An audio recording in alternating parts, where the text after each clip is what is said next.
welcome to another episode of the podcast Profits Unleashed podcast, the show where we empower coaches and experts to use podcasting as a powerful tool to drive sales and grow their business. I'm your host, Karen Roberts, and today we have Robert Hunt, an executive coach and, if you can see that, the author, it doesn't want to show it, the author of Nobody Cares. He's an accountability guy. He is the accountability guy, and he's a business owner in the Dallas, Fort Worth, Texas area, and helps leaders remove the things that keep them from being their best. So welcome to the show.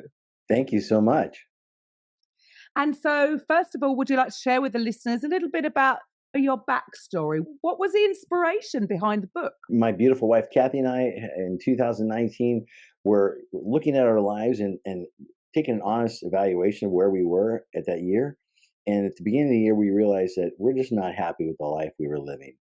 And we spent January looking at all different parts of our lives and saying, hey, is this the way we want our life to be? And like most people, you get to a place where you're just trying to optimize a really crappy situation instead of actually trying to create the life you want. And so we decided in 2019, hey, if we can't fix this problem, and our number one problem was we owed $90,000 in debt. And it was killing us. It was really coming between us. We were angry at the world. We were angry at God for not bailing us out of our bad decisions. And we looked at everything with frustration, and we treated each other poorly because of that. So we decided in 2019, hey, if we can't get out of debt this year, then we're going to go ahead and we're going to sell our house and we're going to start over. And we really didn't want to do that. We liked our house. It was a huge house with a movie theater upstairs and everything we could ever want. It was beautiful. But we had problems and we needed to own that. And so all year long, we kept trying to figure out, hey, what can we do? How do we grow the business to this rapid level? How do we fix things? All these issues. And in September of that year, I got vertigo for 16 days. And it was weird. I'd never had vertigo in my life. And went to all the doctors, couldn't get rid of it. After about 10 days, I said, Kathy, we're screwed. Because if I have vertigo the rest of my life, we owe $90,000. How am I going to work? I couldn't even do anything. But thankfully, the Lord took it away after 16 days. And I looked at her. I said, this is it. I said, we got to sell the house. We got to sell the house.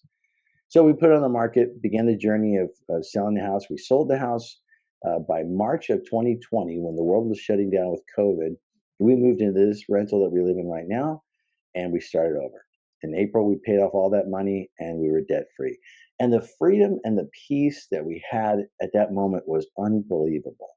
And we'd forgotten what it was like to have peace in our lives because we had just gotten used to little bit by little bit losing more and more of that peace, and we became accustomed to it. And we didn't realize how miserable we were. But by contrast, it was huge. And that began us on this journey of looking at everything in our lives and go, okay, what else do we not like? And we started going to counseling, and I started losing weight. And we worked on relationships that were important to us. And everything was up for grabs to really look at it objectively and honestly and say, do you have the life you really want? And we were attacking it bit by bit. And that's the impetus for the book, that we thought, this is what we're going to write about. We're going to tell this story and let the world know that there is a way to understand when you're playing a victim in life and to change that and own it and have the life you really want. Oh, I love that, because it's so easy for people when things are going wrong that I suppose it's an easier option initially to blame it on somebody else, but you can't change anybody else. You can only change yourself. So actually, it's incredibly empowering when you do finally accept your situation, accept where you're at, and only from there can you do anything about changing it. So Right. We talk about that too, that when you take accountability for everything in your life, you gain the power to change everything in your life. Because anything in your life where you're a victim and I have a jerk boss and my spouse doesn't love me and my kids are horrible and all these things that we talk about, if it's not your thing, then you can't do anything about it. But if it is your thing, you have the power to do whatever you want to do. And it will be hard, but you own it and you can do it. And I think that's the beauty in accountability. It truly creates power to do everything you want to do in your life once you recognize the power's there. Brilliant. So for the listeners, where do they start? What is your process to achieving this? How do you help people through this and gain accountability? Yeah, the first thing is just to recognize where you are at. We put in the book these two satisfaction assessment wheels, or these little wheels with pie charts on them. And what we want you to do is honestly evaluate, where are you satisfied or not in your life? Because satisfaction creates energy. And the more satisfaction we have, the more energy we have to face life and all the challenges we have. But when we think our life is miserable, we're exhausted and you don't have any energy to bring to life. So you step back and honestly score this. And you can do this on our website also. If you don't have the book, you can go to nobodycaresbook.com and you can take the satisfaction assessment for free under our resource tab. And we want you to honestly say, if no one's looking, this is what I really believe about my life and my business. You score one for business and one for life. And when you honestly score those things and you look at where you're satisfied or not, then the question is, what am I going to do about it? What happens in most people's cases when they say they're not satisfied is they go through four different stages, like climbing a mountain. We relate this to climbing a mountain. When you become aware that this is your problem and your opportunity, then you say, what's the first thing you do? You blame the world, you blame your boss, you blame your kids, you blame the economy, you blame COVID. And if that doesn't work, then we make an excuse. We have an excuse for why we're not doing something. You ever work with these people that no matter what goes on, they have an excuse for why they didn't do something or why they were late or why this didn't happen? It's exhausting to work around those kind of people. And if blame and excuse don't work, and neither one of those do anything, blame just makes us mad, and excuse just takes away the will to do anything about it. Well, I can't do anything about it. If those things don't work, then you say, I can't. And when we say I can't, we really mean I won't. I can't sell my house and start over. Yeah, you can. It wasn't fun, but you can. I can't go to counseling. I can't talk to my spouse about how our relationship's not what I want it to be. Yeah, you can. Because you'll talk to them when you're getting a divorce. And so you say I can't, but it really mean I won't. And the last one is sometimes we just wait and hope. I'll make minimum payments on my credit card. I'm getting by until you lose your job. And then minimum payments aren't even an option anymore. And we kick it down the line, just building up the anxiety and making things worse until it just finally falls apart. And there's some time in your life where the pain of where you are is worse than the pain of where you need to go. And you're willing to change. And that really hinges on this phrase, nobody cares until you do. That's why we call the book Nobody Cares Until You Do. Because you have to say it to yourself. Look, nobody cares if I'm fat, broke, unhappy in my marriage, angry at God. Nobody cares unless I care enough to do something about it. And the reality is that once you care enough to do something about it, you gain the power to start the journey towards fixing those things you're not satisfied with. And it's at that point that people actually will care because you're doing something about it and they want to cheer you on, encourage you, and help you. But you got to own it first. Yeah, it is empower. It sounds so simple, doesn't it? But quite often we are the ones that overcomplicate everything. Yeah. So actually, it is Yeah. the simple things that always work the best. But anything that is easy to do is just as easy not to do. Yeah. So you've got to make the decision that you've got to want to change. Nobody can do it for you, and I love that. Nobody cares. Yeah, they don't. Yeah. Great. There's a lot of head trash. There's a lot of head trash that goes on in our lives that lie to us. And those lies are very powerful. And I don't ignore them, but I don't want to let them win. And so one of the things that we encourage you to do in this process is to share with someone else what's your story. If you write down those satisfaction assessments where you're honestly at and you show someone, look, this is my life and my business. This is where I'm at. Then they can go, wow, what are you going to do about it? But when you hide it, you keep it to yourself. Nobody knows what's going on in your world.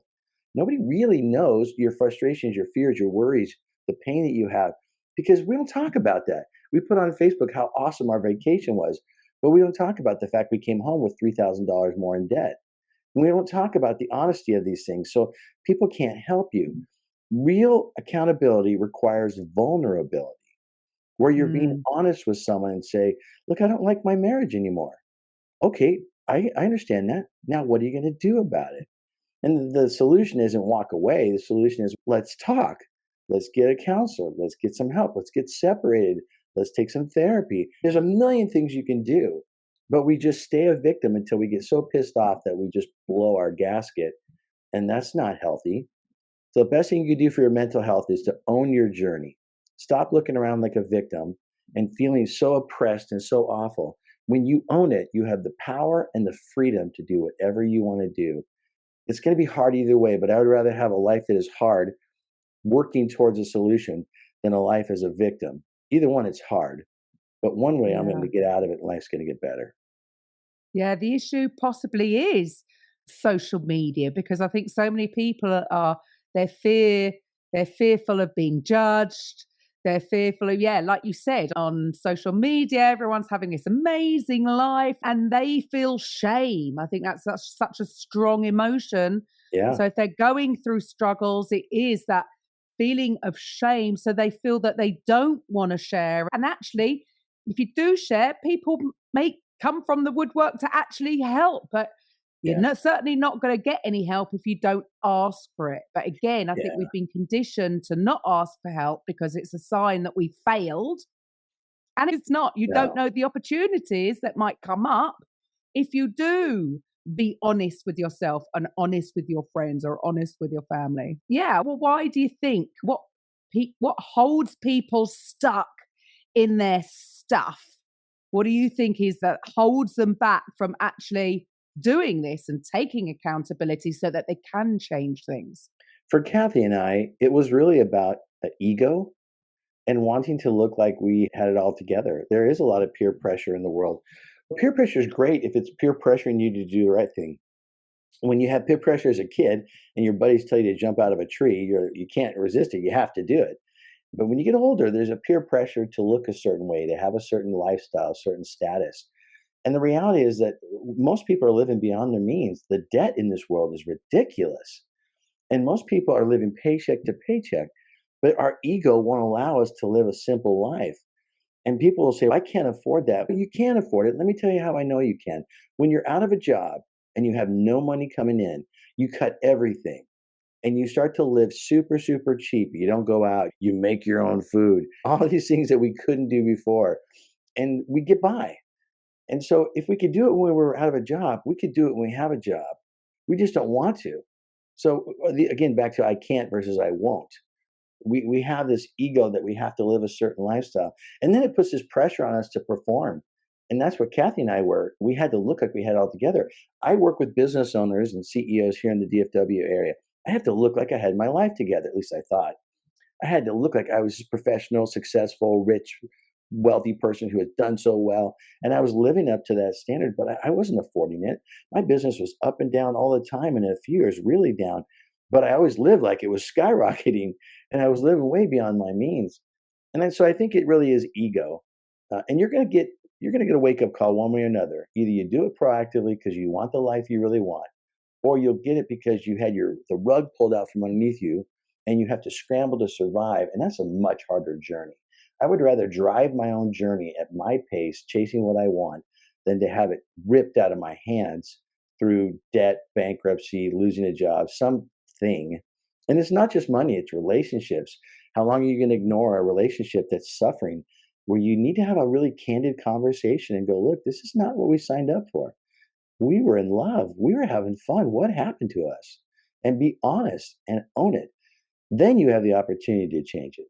I suppose in the world that we live in, money, like you say, so many people they're living way beyond their means. And the trouble is, you don't really keep a track. When you had cash, when it was just cash, you have this amount, you can physically see it. Yeah. You know that's got to last X amount of time. Now it's just tap. Yeah. I don't know whether you do tap over there in the Yeah. US. It's We just do. so easy, and Yeah. you get what you've spent, and it's so easy to overspend. I feel for the youngsters. I feel for my own daughters. They're having to really, focus in on this because it's just too easy for them. I have my 20-year-old. She said to me the other day, she said she was late for work, so she jumped in a cab. And I'm like, what are you talking about? What a waste of money. What were you working for? Come on, darling. You've got to get up and get on a bus. There are things you can do. But because of these things, they weren't around when I was younger. If you were late, you got to suck it up, Yeah. own it, right? You got to Yeah. go and go, oh, sorry, I overslept. Whereas now there's all these things that are at our fingertips, that are an app on the phone that it's so easy for them to go, oh, okay, I'll book a Yeah. cab, or okay, no, I'm hungry and I haven't prepared any food. Deliveroo, Just Eats, whatever it is, I'll bring it to them. And it's just so easy to overspend Yep. in this day and age. But And there's a ripple you effect know it's going to attached get to better. the It's going to get worse, right? It's going to get there. worse. Yeah, there's a really weird ripple effect to not making healthy decisions. So you oversleep that day, and because you oversleep, because you stayed up late the night before watching Netflix for hours and hours, you stayed up late, so then you oversleep, and then you get up and you have to rush. And so because you have to rush, you have to take a cab, so you have to pay money for that. So you're in a bad mood. You didn't have breakfast. You didn't get enough sleep. You're exhausted, and you show up to work in a hurry, already mad because you spent money that you didn't really have to get a cab. So then at work, you're in a bad mood. So you treat people poorly. You make bad decisions. The whole day sucks. You go home, I hate my job. And then because you're in a bad mood, you treat the kids at home poorly. This ripple effect of bad decisions, of us being lazy, is ridiculous. We don't step back objectively and look at this, really look at this and go, oh my gosh, I need to own going to bed at 9 o'clock. I'd like to stay up and watch 6 more episodes of Suits, but at the end of the day, I've got to go to bed because I have a job, and that's accountability. We often confuse the term responsibility with accountability. Responsible is doing something. Accountability is owning it. And so when you Mm, go to work, you showed up, even though you stayed up watching Netflix late and you showed up and you rush and you're in a horrible mood, but you're there and you think, look, I'm here. Okay, I'm responsible. But your boss didn't hire you to be responsible. She hired you to be accountable. And what mm, we talk about ownership thinking a lot in our groups, trying to get our employees to understand why you should care about your company you work for, even though it's not your own. You should care like an owner. Because when you don't care, you do cruddy work. And when cruddy work gets out in the market, customers leave us and go somewhere else. And when customers leave us and go somewhere else, I got to cut back. And if I got to cut back, you're not going to have a job. It's just all this ripple effect of us not owning it. It just goes into every area of our life, from our health to our faith to our relationship with people, and it needs to stop. We need to realize that we own it and what life would look like if we're truly empowered to chase the life we really want through accountability. mm. And what else do you think? So, what else do you think is slowing people down in? And I get it, when they're in that state, they find it, or the perception is that there is no way out, but there's always a way out. So, what else do you think is one of the things that is holding people back? You need a plan. Let's say you have this amazing wake up call, like my beautiful wife Kathy and I did. We realized we didn't have the life we wanted, and we weren't going to make excuses or blame. We weren't going to say we can't. We weren't going to wait and hope. We were going to own it. And at that point, then we thought, okay, now what do we do? And the idea of selling our house wasn't a great idea. Everybody would say, well, make a plan. Dave Ramsey's has his whole philosophy of getting out of debt, but it would take us 8 years to get out of debt. And that's assuming that everything goes up. I mean, what if things continue to go down? And so we made the decision so the first you have to do is step back and acknowledge reality. And the reality was we were $90,000 in debt, not climbing the house or the cars. And so what could we do? The reality was we owned a house and we had equity in that house.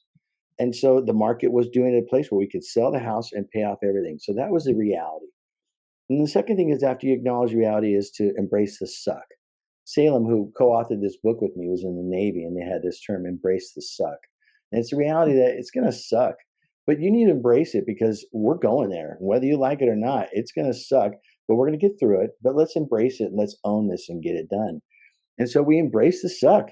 It was very humbling to have to tell our neighbors when they saw a for sale sign, hey, you're moving. Yeah, I didn't manage my money very well, and I need to start my life over. And they're like, whoa, honesty. What's that about? And Wow. awkward to have to tell our clients and our family members and all that stuff. So it sucked. And it sucked also to sell our furniture that we loved and we spent a lot of money on. We could only get pennies on the dollar because it would not fit in this little house that we were moving to. It wouldn't fit anywhere we were moving to. And so that sucked. And the process was hard, but we got it done. So you acknowledge reality, you embrace the suck, and then you find a solution.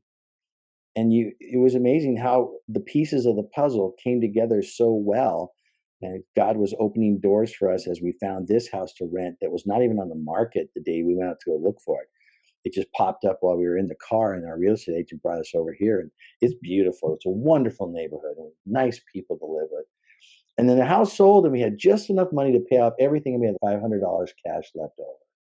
And it was amazing just how all the pieces worked so well. It was also amazing that my beautiful wife, Kathy, would support me in my endeavor to start over. She could have said, no way, I'm not doing that. There's no way. But we're unified around living our lives in a way that honor the Lord. And she supported this really drastic effort. And even my son, who was, I think, 18 at the time, he's, as long as I can stay near my girlfriend's house, I think I'm okay wherever we move. So it went pretty well, the whole journey. All right, acknowledge reality. Sorry. It works when you, again, it's because you made that decision. And it's funny how the pieces, like you say, the pieces sort of everything will just come together. Yeah. It was not easy. It was hard. It was hard to find someone to buy the house. We had to move our stuff. We had to get rid of some things so the house looked bigger when they showed it. We had to live with people randomly showing up at our house. All that stuff is selling your house. It was hard. And I'm running a business at the same time. And there's a lot of things going on. So we acknowledged reality. We embraced the suck. We found a solution, and then we made it happen. And it was hard, but we were thankful when we had paid off all the debt and were able to start over. And I think that whole journey is replicated over and over again in our lives when we look at some other area. Our marriage. Don't make excuses. Don't blame. Don't say you can't. Don't wait and hope. What's the solution? We're going to go to counseling. We're going to sit and talk with some other human. We still had really bad spending habits, so we hired a financial consultant who we paid $250 a pop to come in and tell us how to not spend our money. And he would look at our money and go, wow, geez, is this how you spend your money? And we're like, yeah, that's how we spend it. He goes, do you want to spend it like that? No, not really. And he walked us through the awkwardness of learning good perspectives on our money. And all of our money belongs to the Lord. He's just kind enough to let us use it. And I think we wasted it in such an embarrassing way that we would never want someone to look at our checkbook or our credit card statements, how much money we wasted on stuff. And if you really are honest, if you really want to let people know what your life is, let them look at your calendar and let them look at your credit card statements. That'll tell a lot about a person.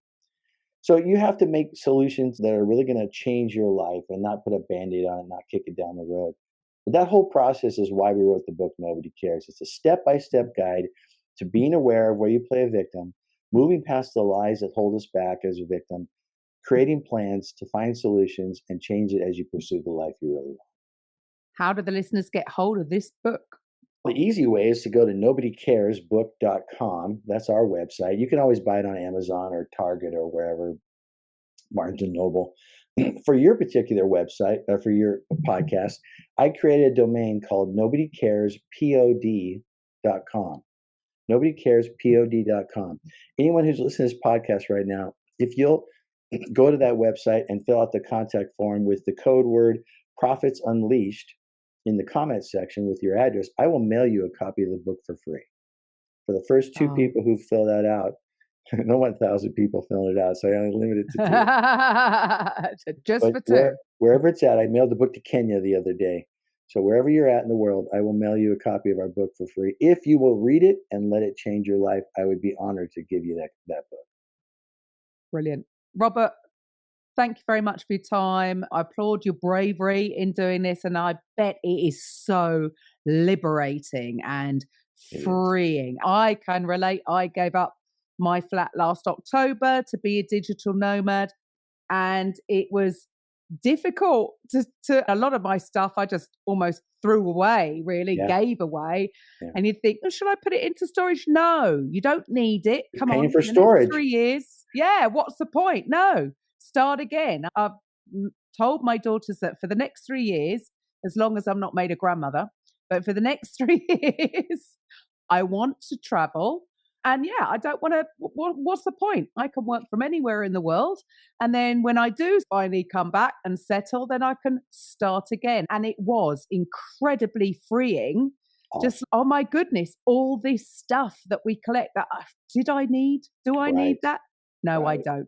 No, I don't. Way to go. Yeah. Yeah. Live the life you really want. Exactly. Life's so short. I'm 52. I'm an empty nester. They've always known that I don't want to do another winter in England. So they're well aware of that. Come to Dallas. Yes. Come visit us in Dallas. Oh, there you go. There you go. Be careful. Will you be careful? Might take you up on it. Thank you for your time today. And to the listeners, I will be back next week with another episode of the Podcast Profits Unleashed podcast. Bye for now.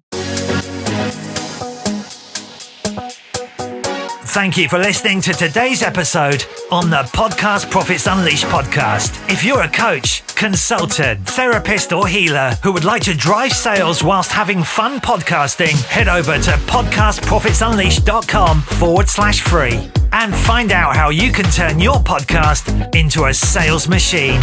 We'll see you on the next episode.